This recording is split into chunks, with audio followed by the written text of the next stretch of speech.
내가 진실로 속히 오리라. 마라나타. 반갑습니다. 워킹바이블 요한계시록 연구소 채널 온 것을 환영합니다. 워킹바이블 연구소장 송명돈 목사입니다. 구독, 좋아요, 알람 설정을 누르시면 새 영상을 쉽게 볼 수 있고 모두 무료입니다. 예수님 재림 때의 영광스러운 사건, 죽은 성도의 부활과 휴거, 살아있는 성도의 구름 속 공중 휴거. Our Father in heaven, hallowed be your name. Your kingdom come, your will be done on earth, as it is in heaven. Give us today our daily bread. Forgive us our debts, as we also have forgiven our debtors. And lead us not into temptation, but deliver us from the evil one. For yours is the kingdom and the power and the glory forever. Amen.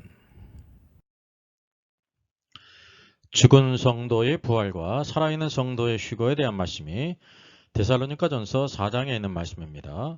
여기 13절에 이렇게 말씀하고 있죠. 형제들아, 자는 자들에 관하여는 너희가 알지 못함을 우리가 원하지 아니하노니라고 말씀하고 있습니다. 자는 자들이라는 것은 그리스도 안에서 죽은 성도들을 자는 것이라고 표현하고 있습니다. 그래서 그 까닭이 바로 무엇이냐면 소망이 없는 다른 이와 같이 슬퍼하지 않게 하려 함이라 라고 말하고 있어요.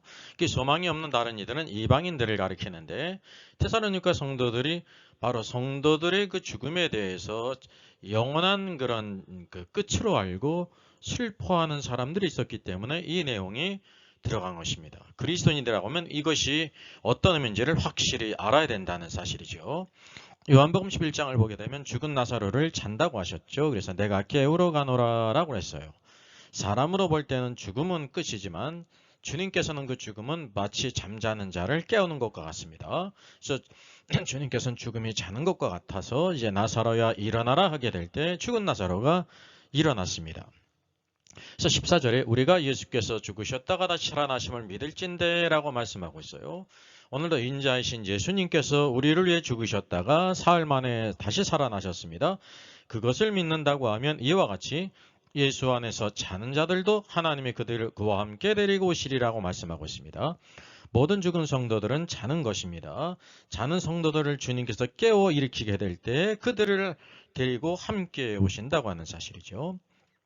15절에도 이렇게 말씀합니다. 우리가 주의 말씀으로 너에게 이것을 말하노니 주께서 강림하실 때까지 우리 살아남아 있는 자도 자는 자보다 결코 앞서지 못하리라 라고 말씀하세요.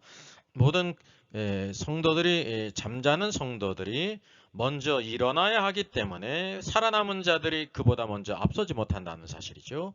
16절 주께서 호령과 천사장의 소리와 하나님의 나팔 소리로 친히 하늘로부터 강림하시리니 그리스도 안에서 죽은 자들이 먼저 일어나고 먼저 죽은 자들이 일어나요. 부활이 있어요.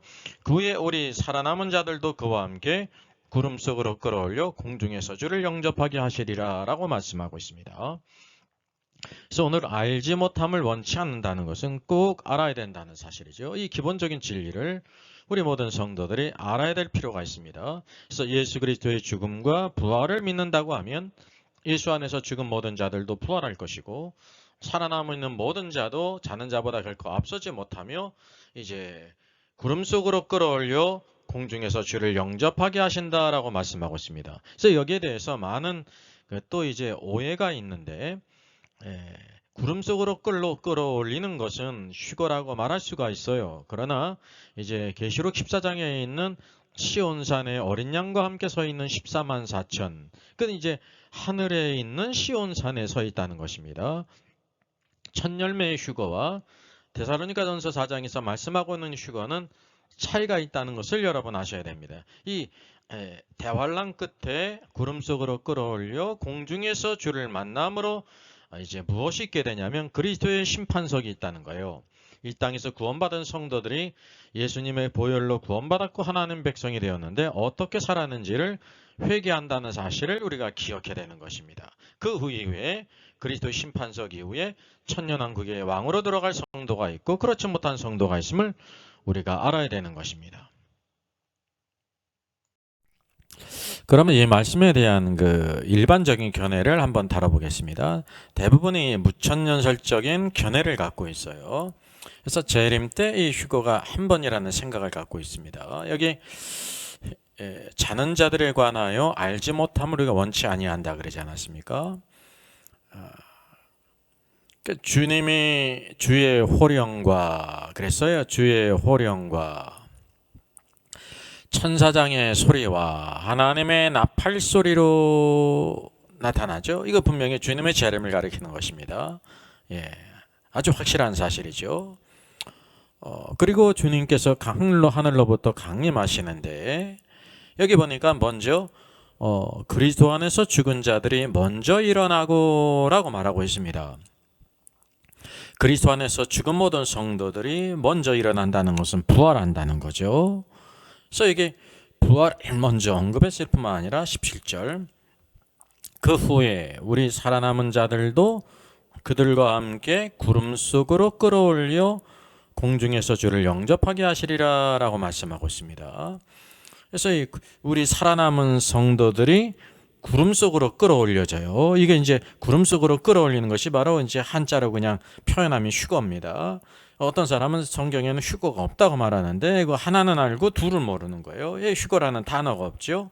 근데 이거 뭐냐면 구름 속으로 끌어올려 우리가 공중부양하는 것도 아니고요. 비행기 타는 것도 아니고요. 헬기 타고 올라가는 거 아니에요. 하나님의 능력으로 구름 속으로 끌어올려져 가는 거를 그냥 쉽게 이제 명사화해서 휴거 그렇게 말한다는 것입니다. 여기 분명히 나와 있잖아요. 구름 속으로 끌어올려 공중에서 주를 영접하게 한다라고 말씀하고 있습니다. 그래서 여기에서 말씀하고 있는 것은 구름 속 공중으로 이렇게 휴거된다는 거예요. 근데 여기에 대해서 뭐라고 이제 무천년설은 그 견해를 피력하냐면 여기 이제 죽은 자들이 있죠. 그리스도 안에서 죽은 자들이 얼마나 많이 있습니까? 그래서 이들은 다 이제 죽어서 이전에 죽을 때 생명의 부활체를 입고 하늘에 있는 천국에 올라가서 왕노릇 한다고 이제 그렇게 믿고 있잖아요. 여러분 이건 잘못된 것입니다. 이 영상을 많이 올렸는데 자세히 보시면 되겠습니다. 찾아서 이게 무천년설적인 관점이에요. 어거스틴 이후에 가톨릭이 갖고 종교개혁자들도 이것을 그대로도 받아들였어요. 왜냐하면 이것에 대해서 그 당시에는 이슈가 아니었기 때문에 그냥 받아들였다는 거죠. 그 시대의 이슈는 무엇으로 구원받느냐, 의롭다함을 얻느냐, 믿음으로 의롭다함을 받느냐, 행위로 의롭다함을 받느냐 그 싸움이었다는 사실을 여러분 기억하셔야 합니다. 그래서 종교개혁자들이 그대로 받았고 이제 전천년설이 있다가 무천년설이 더 많이 있잖아요. 우리나라 같은 경우는 무천년설이 신학교 교수들뿐만 아니라 모든 목회자들이 거의 7, 80%, 90%가 무천년설을 가리킨다는 거예요. 미국의 경우는 전천년설이 더 많이 있죠. 그래서 이런 견해를 갖고 있는 것은 가톨릭의 견해고 비성경적이라는 것을 말씀드립니다. 그러면 워킹 바이블에서는 성경을 통해서 이것을 어떻게 이제 분별을 하냐면요. 왜 틀리냐면 첫째 부활체로 하늘에 있는 천국에 가는 것이 아니에요. 우리 성도들은 모두 세상에서 있다가 순교를 하든지 아니면 죽게 될 때 그 혼이 낙원에 가는 것입니다. 낙원은 땅 속에 있죠. 예수님께서 말씀하신 것처럼 십자가 옆에 강도에게도요. 내가 오늘날 나와 함께 낙원에 있으리라 그랬어요. 무천년설은 일반적인 관념은 낙원과 삼층천을 같은 것으로 보잖아요. 고린도후서에서 사도 바울이 14년 만에 그것을 고백하는데 이것은 같은 것을 말하는 것이 아닙니다. 삼층천에도 갔고 낙원에 갔다는 것을 말하는 것입니다. 다른 곳이에요. 그리고 중요한 사실은 마태복음 12장을 보게 되면 요나가 밤낮 물고기 뱃속에서 사흘 동안 있었던 것 같이 인자도 그랬어요. 도자가 붙으면 이 도급형이에요.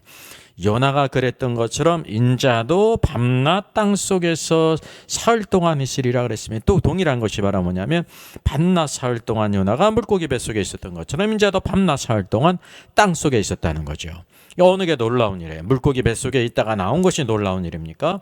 땅속에 죽으셨다가 땅속 낙원에 있다가 밤낮 사흘 동안 있다가 나오셔 부활하신 것이 놀라운 일입니까?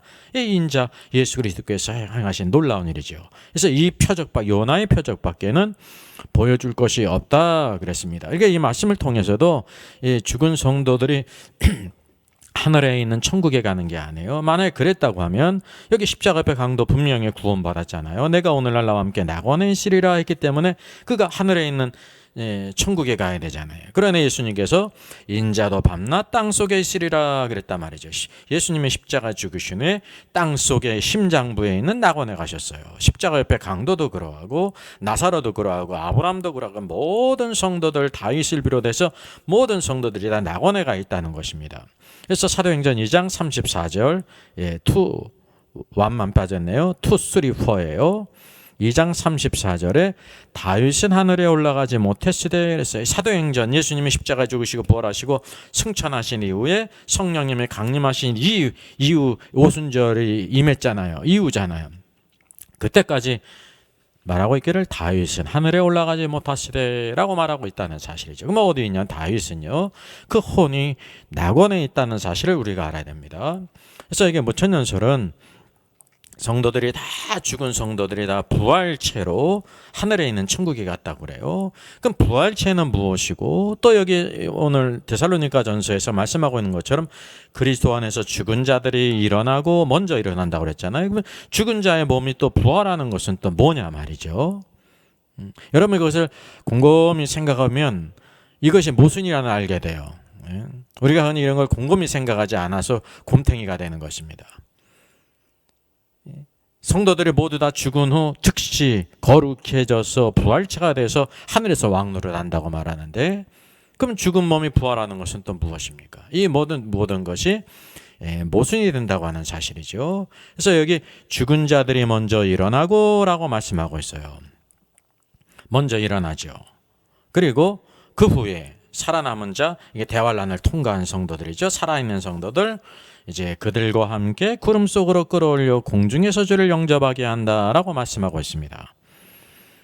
그래서 워킹 바이블은 여기 살아있는 자들, 이제 무천년설은 살아있는 자들이 구름 속 공중으로 휴거된다고 할 때 또 어떻게 하냐면 이제 살아있는 자들이 공중으로 이렇게 휴거될 때 부활체로 변화된다고 그래요. 아닙니다. 부활체로 변화되는 거 그냥 단순히 끌어올려진다는 거죠. 성경이 말씀하고 있잖아요. 구름 속으로 끌어올려, 이 구름 속으로 끌어올리는 게 얼마나 놀라운 일입니까? 우리 힘으로 노력으로 되는 것이 아니라 하나님의 능력과 권세로 구름 속으로 끌어올려진다고 하는 사실이죠. 그것에 주님이 계시거든요.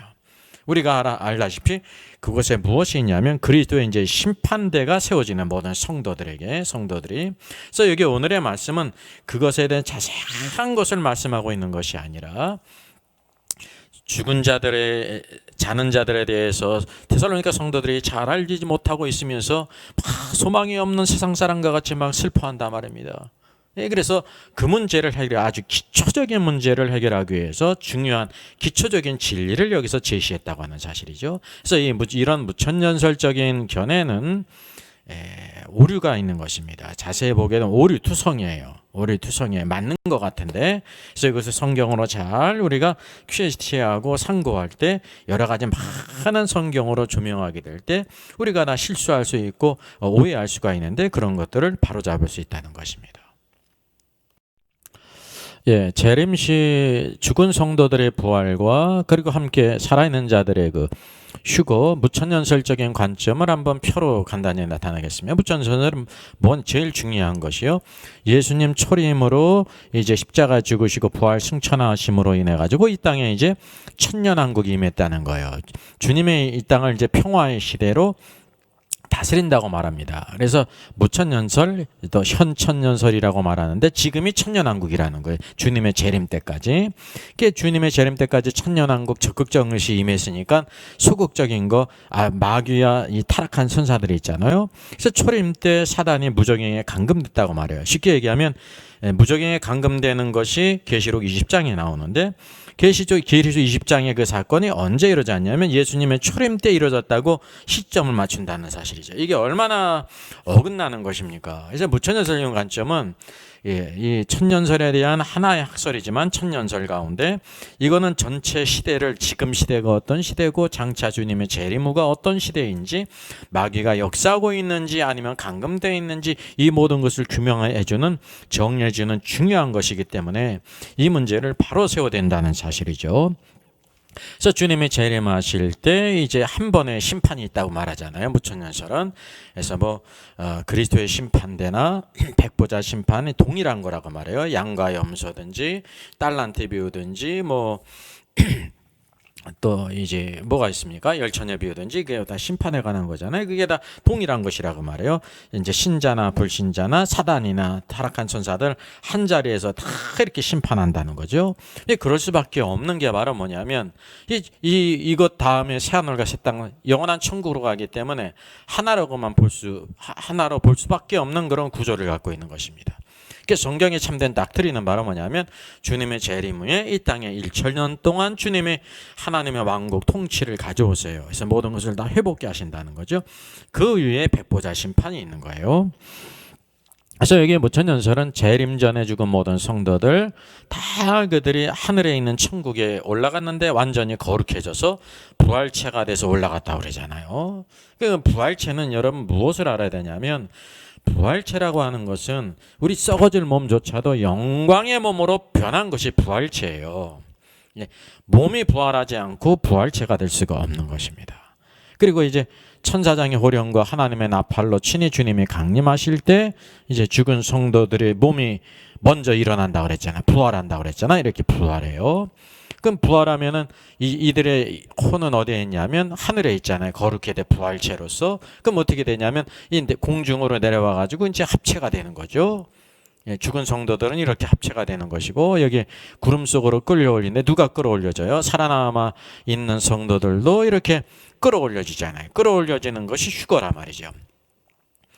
휴거가 돼요. 그리고 휴거가 되는데 또 부활체로 또 변해가지고 휴거된다라고 이렇게 말하고 있습니다. 이것이 무천년설인데 그 무천년설은 이 전체적인 그 모든 프레임도 그렇고 이 모든 죽은 모든 성도들이 하늘에 올라가서 완전히 그냥 한 번에 거룩해져서 부활체가 되고 마지막 때 이렇게 또 된다고 하는 것은 성경님과 일치가 되지 않는 것입니다. 그것을 또 하나씩 우리가 찾아보겠습니다. 데살로니가전서 4장에서 성경은 우리에게 무엇을 보여주려고 하고 있을까요?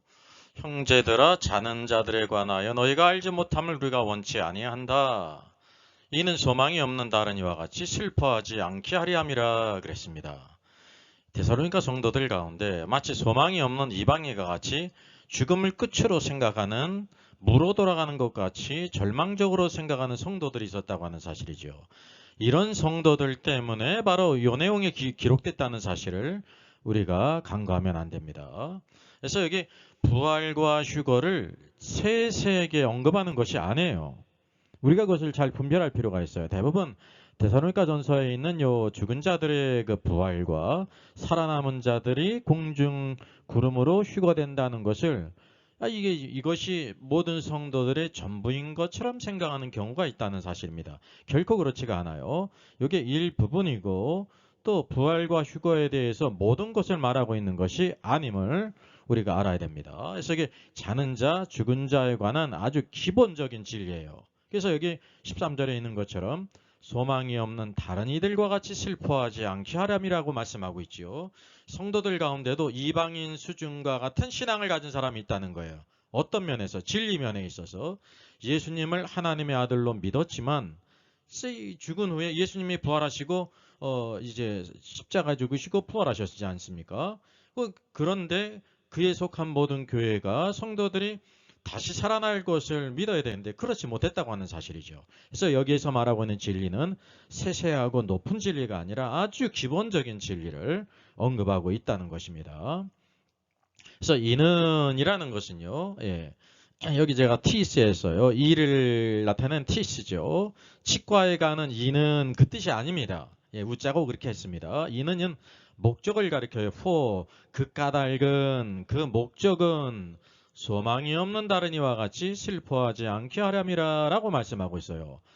심지어 구원받은 성도일지라도 데살로니가 성도들 가운데 이방인과 같이 죽음을 슬퍼하는 성도가 있었다는 사실이죠. 그래서 이 말씀의 그 포커스가 수준이 아주 기본적이고 낮은 것을 말하는 것이지 높은 진리라든지 휴거의 부활에 대해서 높은 진리를 가리키는 것이 아니라는 것을 구별하는 것이 굉장히 중요합니다. 그래서 서신에 목적과 관계에 있는 것을 한번 살펴볼까요? 1번 휴거되도록 깨어 있어라. 이거 휴거되도록 깨어 있는 것은 높은 겁니까? 낮은 겁니까? 높은 거죠. 이거 관계 있습니까? 아니지 않습니까? 둘째, 죽도록 충성하라. 계시록 2장 10절은 죽도록 충성할 것을 말씀하고 있어요. 여러분, 죽도록 충성하는 사람은 모든 것을 다 드려 주님께 충성하다가 마지막 드릴 것이 무엇밖에 없냐면 생명밖에 없다는 사실이죠. 그러니까 오늘도 우리 모든 성도들이 죽도록 충성하라는 말씀을 들을 수 있는 사람은 아주 극소수라는 것을 우리가 알아야 되지요. 이 서신서의 목적과 관계가 있을까요? 없을까요? 없지 않습니까? 또 술 취하지 말라. 그래서 술 취하지 말라. 술 취한 것은 방탕한 것 아닙니까? 이렇게 보게 되면 소망이 없는 다른 이들과 같이 슬퍼하는 사람은 저도 어떤 신앙이냐면 세상 사람이 술 취함에 있는 것처럼 세상에 취한 성도들 그런 수준에 있다는 것을 우리가 알게 되죠. 또 4번 세상 사람처럼 슬퍼하지 말라. 이 말씀에서는 직접적으로 언급하고 있죠. 그래서 직접적으로 4번과 관계가 있고 4번 어떤 성도냐면 죽도록 충성하는 성도라든지 휴거되도록 깨어있으라 라는 메시지가 아니라 세상에 취하지 말고 이방인의 수준을 벗어나라라는 메시지와 관계가 있다는 사실이에요. 그래서 우리 데살로니가 성도들과 관계에 있는 것, 뭐 전부는 아니죠. 이제 요 말씀의 포커스가 어느 수준이냐는 겁니까? 1번 대학원, 2번 대학교, 3번 고등학교, 4번 초등학교. 예. 가장 낮은 수준이기 때문에 초등학교 수준이라는 거예요. 우리가 데살로니가 4장에 있는 말씀은 높은 가르침이 아니라 아주 기초적인 낮은 수준의 말씀이라는 것을 품절해야 돼요. 근데 대부분 이 말씀을 휴거에 대한 부활에 대한 모든 것을 가르치는 것처럼 그렇게 생각한다는 사실이죠. 이게 넌센스입니다. 그래서 소망이 없는 사람과 같이 슬퍼하지 않게 하는 단계는 누구와 관계했습니까? 에녹입니까? 에녹은 300년 동안 하나님과 동행하다가 죽음을 보지 않고 데려간 사람이지 않습니까? 에녹 아니죠. 아벨은 순교자예요. 하나님을 위해 전적으로 양치는 자로 살다가 순교를 당하지 않았습니까? 첫 번째 순교자예요? 아니죠. 기드온의 믿음의 용사 아닙니까? 아니죠. 롯과 같다가 말할 수 있어요. 롯은 바로 아브라함과 동시대의 사람으로서 그 조카로서 세상을 사랑해서 소돔성에 들어갔다가 세상적으로는 성공했지만 모든 것을 다 잃고 그 아내는 뒤돌아봄으로 인하여 소금 기둥이 됐고 두 딸은 소돔의 사상에 쩔어가지고요. 아비에게 포도주를 먹이고 통침해서 모압과 암몬을 낳은 그런 조상이 됐다는 것입니다. 그러니까 이 소망이 없는 사람은 마치 누구와 관계가 있냐면 롯과 관계가 있어요. 그래서 오늘도 우리 자는 자들에 대한 것을 수학으로 비유한다고 하면 어떤 것과 관계 있습니까? 오늘 데살로니가 전서에서 말씀하고 있는 자는 자들에 관하여 너희가 알지 못함을 원치 아니하는다는 것은 기하학과 관계했습니까? 기하학은 매우 높은 학문이죠. 미분적분, 3번은 삼각함수, 4번은 덧셈 뺄셈 곱하기. 4번이에요. 답이 주로 뒤쪽에 있습니다. 덧셈 뺄셈 곱하기와 같이 수학의 산수의 아주 기본적인 것을 말하고 있다는 것을 우리가 알아야 됩니다. 그래서 죽은 자의 부활과 휴거의 가르침을 순교자와 휴거자가 되라는 것으로 이해한다고 하면 관계에 있는 것이 바로 무엇일까요? 1번 크리스찬 센스. 우리 크리스찬들 센스가 있어야 되잖아요. 크리스찬 센스. 2번 코리안 센스. 우리 한국 사람도 센스가 있어야죠. 코리안 타임이라고 하는 나쁜 그런 말이 있는데 코리안 센스. 3번 우먼 센스. 우먼 센스라는 그 잡지가 있지 않습니까? 3번 넌센스. 넌센스예요. 넌센스.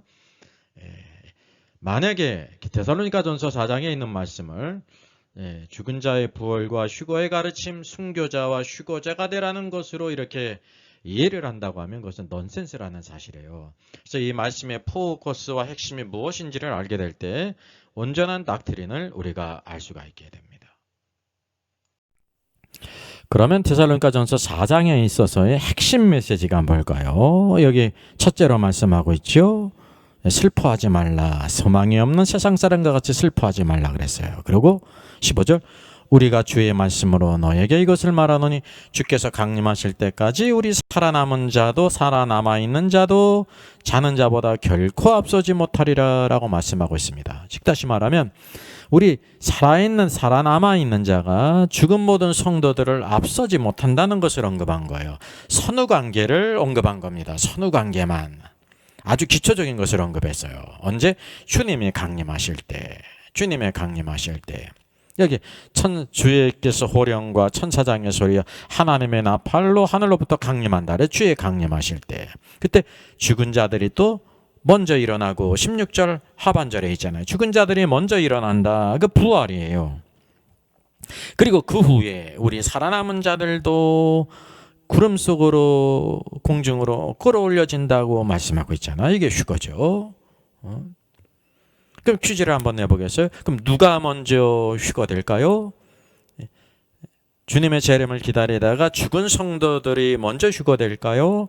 우리 살아남아 있는 성도들이 휴거되는 게 먼저일까요? 여러분 이게 쉬운 것 같은데요. 쉬운 게 아닙니다. 흔히 여러분 뭐라고 생각하기 쉽냐면 산자가 죽은 자를 앞서지 못한다라고 했기 때문에 죽은 자들이 먼저 휴거될 거야 이렇게 생각하는 분들이 아마 60% 70% 될 것 같아요. 그럴까요? 그렇지 않습니다. 여기 성경을 보게 되면 그리스도 안에서 죽은 자들이 먼저 일어나고 부활이 먼저 있다는 거예요. 부활이 있고 그 후에 우리 살아남은 자들도 그랬어요. 우리 살아남은 자들도 그들과 함께 누구와 함께요? 죽은 모든 성도들이 부활했는데 부활한 성도들과 함께 같이 구름 속으로 끌어올린다는 거죠. 누가 먼저 휴거되는 게 아니에요. 그 부활이 먼저 죽은 성도들에게 있다라는 걸 여기에 언급하는 것입니다. 그리고 여기 성경 말씀에 중요한 것은요. 여기 계시록 14장에 14만 4천 시온산의 어린 양 앞에 있잖아요. 여기 하늘의 시온산에 서 있으니까 휴거된 첫 열매죠. 14만 4천이.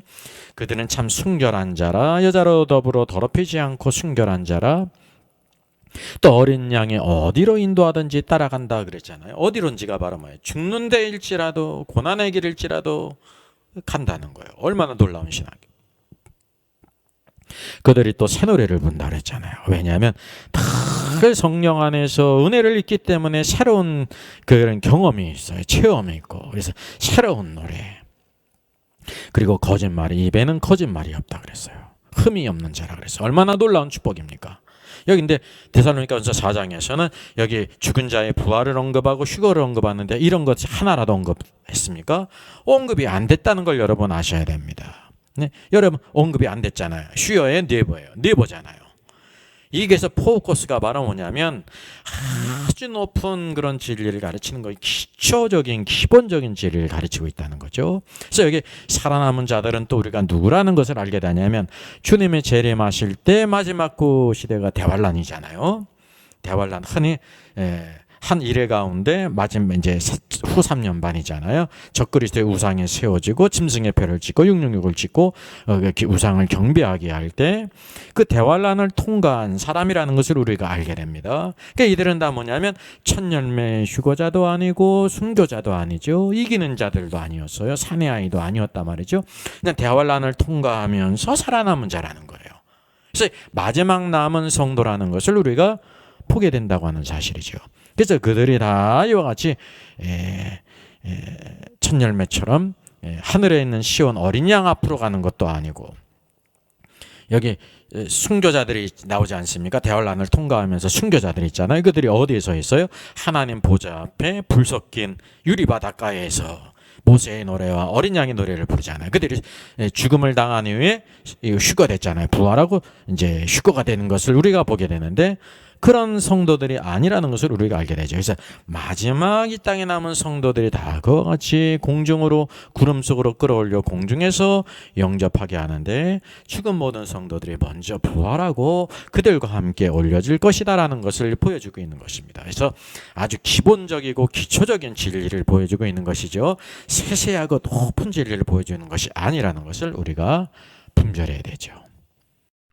그럼 전천년설이 보여주고 있는 오늘도 시대를 한번 구분해 보겠습니다. 예수님께서 이 땅에 오셨죠. 십자가에 죽으시고 부활 승천하셨죠. 구속의 역사를 이루셨어요. 그래서 땅 끝까지 복음을 증거하라 그랬죠. 제가 올 때까지.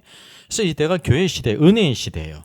이때는 누구든지 다 이제 복음을 전해서 예수 그리스도를 믿으면 하나님의 자녀가 되고 구원을 받는다는 사실이죠. 그래서 마지막에는 대환란이 있죠. 이건 뭐 지금 중요하지 않습니다. 그리고 주님이 대환란 끝에 주님이 재림 있지 않습니까? 재림 전에는 반드시 멸망의 아들이 나타나기 전에는 주의 오심이 없다 그랬습니다. 이게 확연한 이게 그러니까 하나의 그 증거라는 사실입니다. 재림이 있은 후에 바로 천년왕국이 있는 것입니다. 이 땅에 주님께서 하나님의 왕국 통치를 가져오셔서 세상 모든 나라 왕국을 다 우리 주와 그리스도의 왕국이 되어서 세세토록 왕노릇하는 것이 현재가 아니라 주님의 재림 후가 전천년설이라는 거예요. 그래서 전천년설은 주님의 재림이 있은 후에 이 땅에 1000년 동안 실제적으로 주님께서 통치가 있다 그러는 것입니다. 그래서 아담의 죄로 말미암아 타락하고 저주받은 온 땅과 온 우주가 두 번째 아담이신 그리스도께서 구속의 역사를 이루시고 왕권을 가져오실 때 완전히 회복되는 때가 바로 천년왕국입니다. 이사야서에서 그래서 천년왕국에 대해서 많은 것들을 이렇게 예언했죠. 이때가 바로 천년왕국이에요. 그래서 이게 계시록 11장 15절의 중요한 말씀이죠. 세상 나라가 세상 왕국이 우리 주와 그리스도의 왕국이 되어 그가 세세토록 왕노릇 하시리로다는 것이 바로 무엇이냐면 주님의 재림 후에 이 땅에서 있을 1000년 동안이라는 것을 우리가 알게 되죠. 그래서 재림 후에 마귀가 무적행에 감금되는 것입니다. 무적행에 감금돼요. 적그리스도 불못에 들어가고 1000년 동안 이렇게 지난 다음에 1000년 후에 마귀가 잠시 놓이죠. 그가 빠져나온 것이 아니라 하나님의 주권 가운데 그가 놓이는데 이 땅에 수많은 사람들을 다 미혹해서 곶감하고 미혹해서 그들이 다 심판받은 후에 최후의 심판이 백보자 심판이에요. 백보자 심판에는 누가 심판받는 거냐면 이제 사단이 불못에 이제 아주 들어가고요. 또 중요한 것은 이 땅에 이제 죽은 모든 불신자들이 있지 않습니까? 음부의 불꽃에 있는데 지옥에 있는데 그들을 이제 심판의 부활로 나오게 해서 백보자 심판에서다 심판한 후에 불못에다 들어가요. 그래서 사망과 음부도 불못에 들어간 후에 새하늘과 새 땅 새 예루살렘 영원히 시작된다는 것입니다. 이것이 전천년설적인 그런 시간표예요. 그래서 주님이 재림하실 때 바로 그때 바로 그리스도의 심판대가 성경에 있음을 우리에게 보여주고 있죠.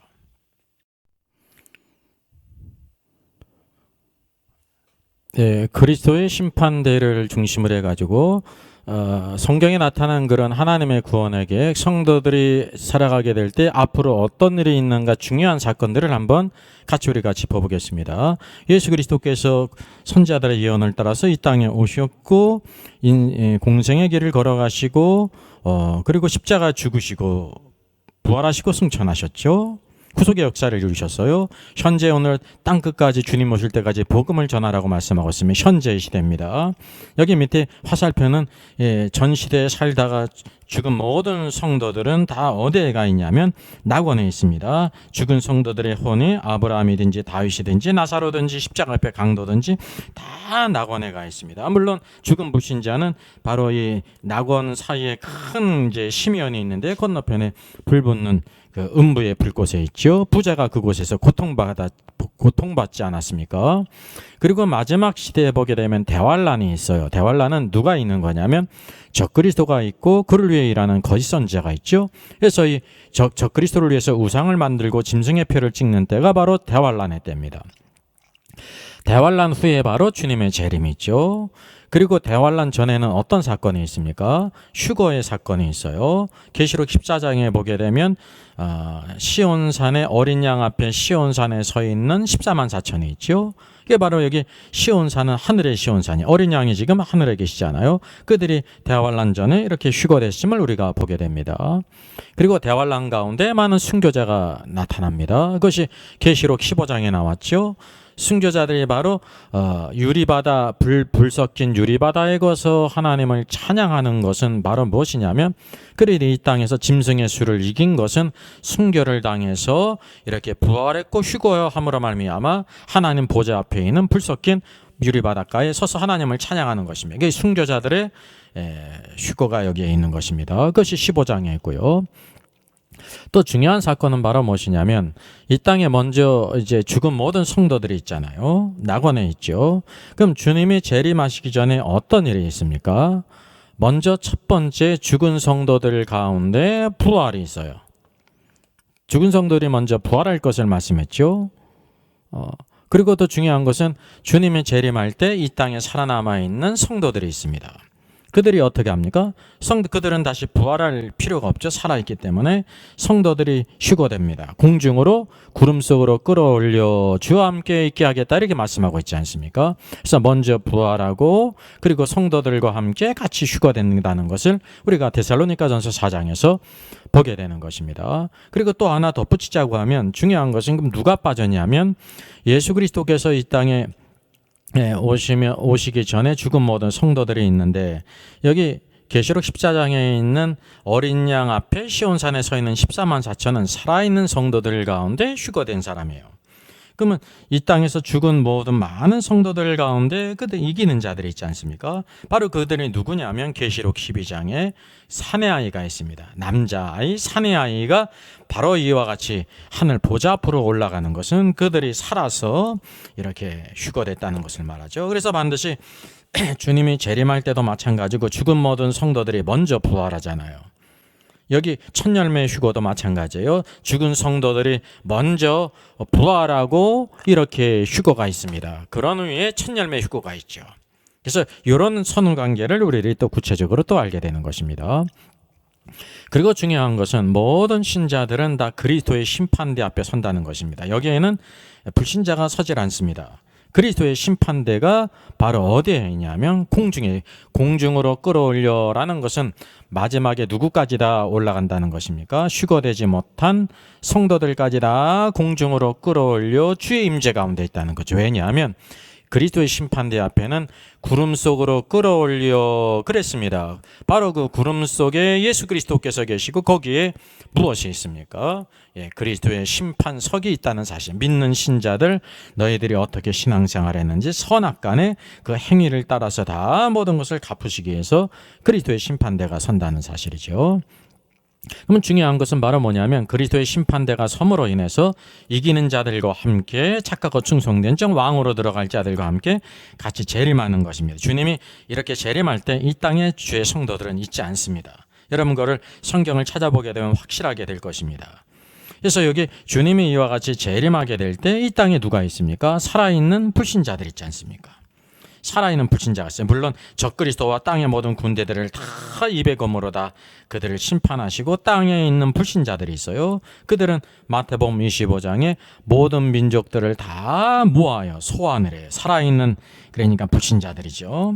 그래서 불신자들 가운데 어떤 자들은 양으로 어떤 자들은 염소로 이렇게 구별하듯이 한다는 것입니다. 우리가 흔히 양과 염소의 비유 그러는데 양과 염소의 비유가 아닙니다. 모든 민족을 다 모아서 어떤 양과 염소를 가르듯이 그렇게 한 것이죠. 양과 염소의 비유가 아니에요.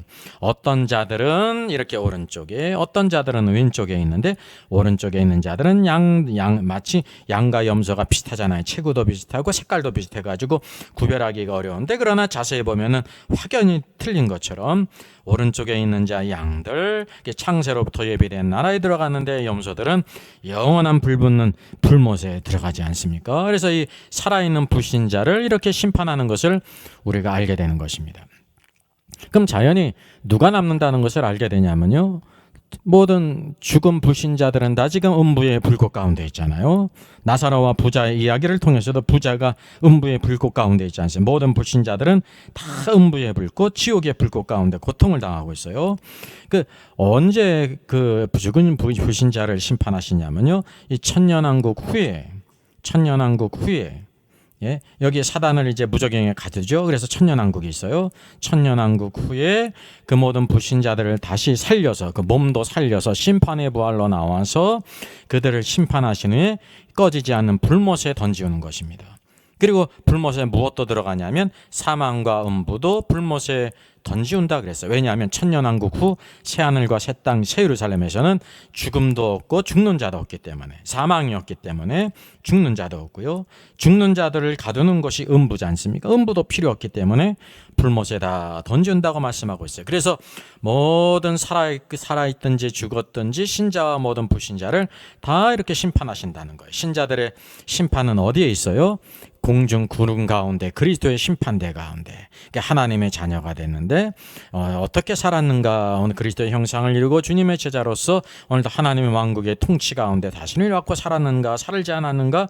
맡기신 달란트를 잘 감당해서 또 많은 것을 남겼는가? 땅속에 숨겼는가를 그때 보신다고 하는 사실입니다. 그래서 이 그리스도의 심판대 앞에는 신자들이 서는 거예요. 죽은 모든 성도들과 살아있는 모든 성도들을 심판하시는 것이 그리스도의 심판대고요. 여기 재림할 때 살아있는 불신자를 심판하시고 천년왕국 후에 죽은 모든 불신자를 심판하십니다. 이래서 하나님의 모든 심판이 그 종류별로 다 끝난다는 것을 우리가 알게 되는 것입니다. 여러분 이 표를 잘 기억해 두면 잘 우리가 성경을 이해하는데 큰 유익이 있습니다. 마지막으로 데살로니가전서 4장에 나오는 부활과 휴거에 대해서 정리를 해보겠습니다. 여기의 목적은 부활과 휴거를 언급했는데 데살로니가 성도들이 죽은 성도들이 있게 될 때 소망이 없는 이방인들처럼 세상 사람과 같이 슬퍼한다는 것입니다. 그래서 그것을 목격하고 그 문제를 해결하기 위해서 아주 기본적인 진리를 지금 제시하고 있는 거죠. 성도는 하나님의 자녀이기 때문에 자는 것이다. 자는 자를 흔들면 깨우듯이 하나님께서는 죽은 모든 성도들을 자는 자들을 깨는 것과 같다라는 것을 보여주고 있는 거예요. 하나님이 죽은 자를 살리시는 것, 자는 자를 깨우는 것 같다는 거죠.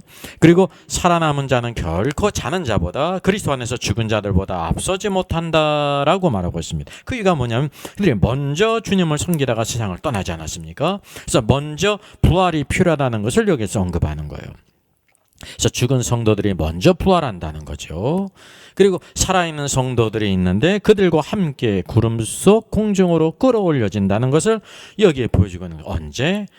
주님의 호령과 천사장의 소리와 하나님의 나팔로 친히 강림하실 때 그런 놀라운 일이 있을 것을 여기 언급한 거라는 거죠. 그래서 이것은 무엇과 다른 거냐면 계시록 14장에 나오는 첫 열매 14만 4천이 있죠. 어린 양 앞에 시온산에 서 있는 14만 4천 첫 열매 휴거, 그리고 계시록 12장에 나오는 이 여자가 낳은 사내 아이 이기는 자들의 휴거와는 다르다는 거예요. 여기는 아주 높은 진리가 있는데 여기에서는 그런 높은 것들이 언급되질 않아요. 단지 살아남았다는 것은 뭐냐면 대환란을 통과했다는 거죠. 그리고 이제 주님이 재림하실 때 남은 자들인데 그들이 이제 이와 같이 공중으로 끌어올려져서 이제 주님의 임재 가운데 있다는 거죠. 그래서 여기에는 그 목적이 또 안 나와 있잖아요.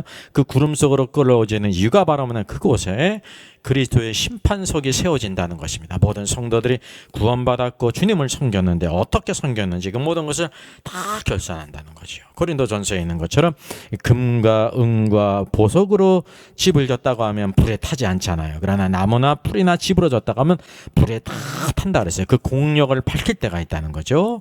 그래서 오늘도 우리가 이것을 기억하게 될 때 데살로니가전서 4장에 나오는 부활과 성도들의 부활과 휴거에 대한 것은 깊은 것을 세세한 것을 말하는 것이 아니라 아주 세상에 소망이 없는 세상 사람과 같이 이렇게 슬퍼하게 될 때 그 문제를 다루기 위해서 개괄적이고 기초적이고 기본적인 진리를 제시하고 있다는 것을 우리가 분별해야 합니다. 귀하신 주여 나를 붙드사 모리스 여사의 작사 작곡입니다. 천여곡의 찬송을 작사 작곡했습니다. 급격한 시력의 저하로 오선지의 작곡을 할 수 없는 지경에 이르게 되자 그의 아들이 8.5m 되는 오선지 흑판을 주문해서 분필로 작곡하는 그런 열정적인 분이었다고 합니다. 주님께로 더 가까이 Nearer Still Nearer입니다.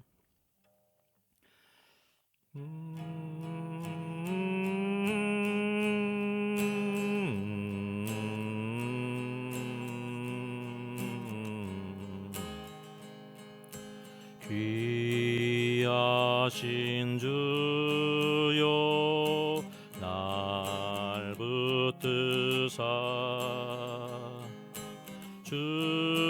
주께로 날마다 더 가까이 저 하늘 나라 나 올라가 구주의 품 안에 늘 안기요 영생의 복 받기 원합니다. 공헌할 물건 나 없어도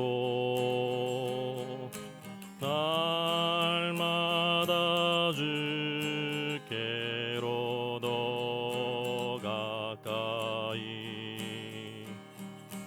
내 죄를 주께 다고하니 주님의 보혈로 날 씻으사 눈보다도 이게 하옵소서. 간악한 마귀 날 꾀어도 주 예수 앞으로 더 가까이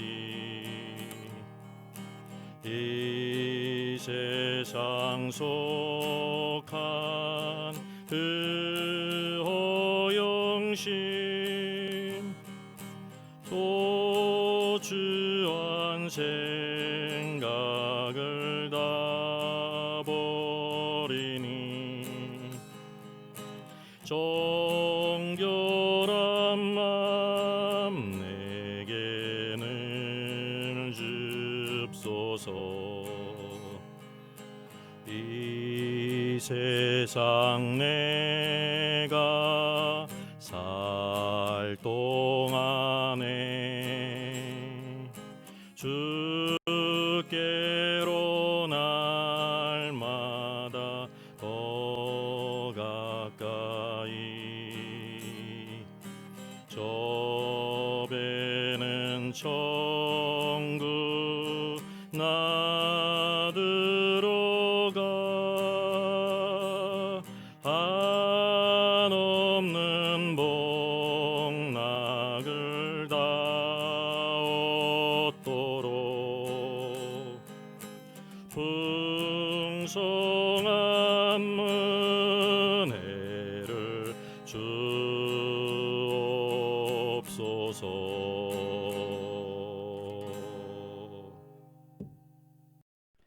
은혜로 주님 감사합니다. 데살로니가 성도들이 오늘도 주의 성도들이 세상을 살다가 떠나게 될 때, 죽게 될 때, 소망이 없는 세상 사람과 같이 슬퍼하는 일을 당하게 될 때 성령께서 사도 바울을 통해서 오늘도 이 메시지를 주신 것을 감사합니다.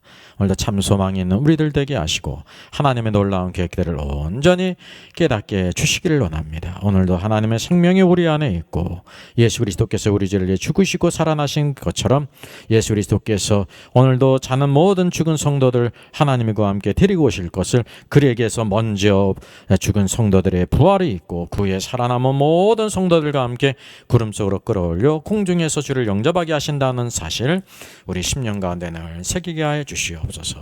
이 신앙의 기초를 잘 오늘도 든든히 하게 할 뿐만 아니라 오늘도 너희가 오늘도 이 모든 대환란의 덫을 등이 극복하고 인재 앞에 서도록 오늘도 이 방탕함을 극복하고 술 취함을 극복하고 또 생활의 염려도 이기며 먼저 하나님의 왕국과 하나님의 의를 구하며 하나님을 기쁘시게 하는 자로 살아가는 저들 되게 하시고 이와 같이 또 첫 열매의 놀라운 신앙의 아름다운 모습 이 세상에서 우리가 더럽혀지지 않고 순결한 자로 어린 양이 어디로 인도하든지 따라가는 자가 되게 하시고 오늘도 우리 안에 늘 예수 그리스도의 아름다운 역사를 체험하며 새 노래가 있게 하여 주시고 우리 안에 아름다운 열매 오늘도 늘 있도록 주여 도와 주시옵소서.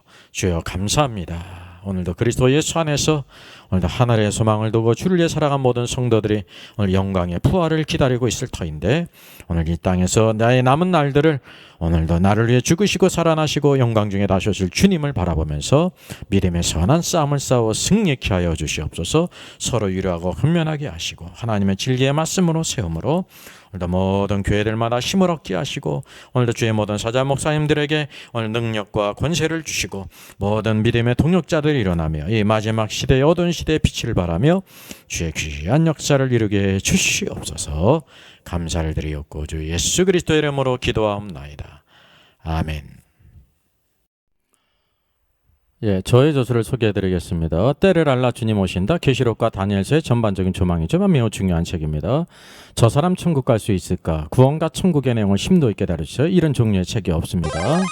셋째는 구원 탈락인가 거짓 신자인가, 종교개혁 500주년을 기념하면서 칭의론, 구원론, 또 심판론, 모든 중요한 주제를 다 망라한 책입니다.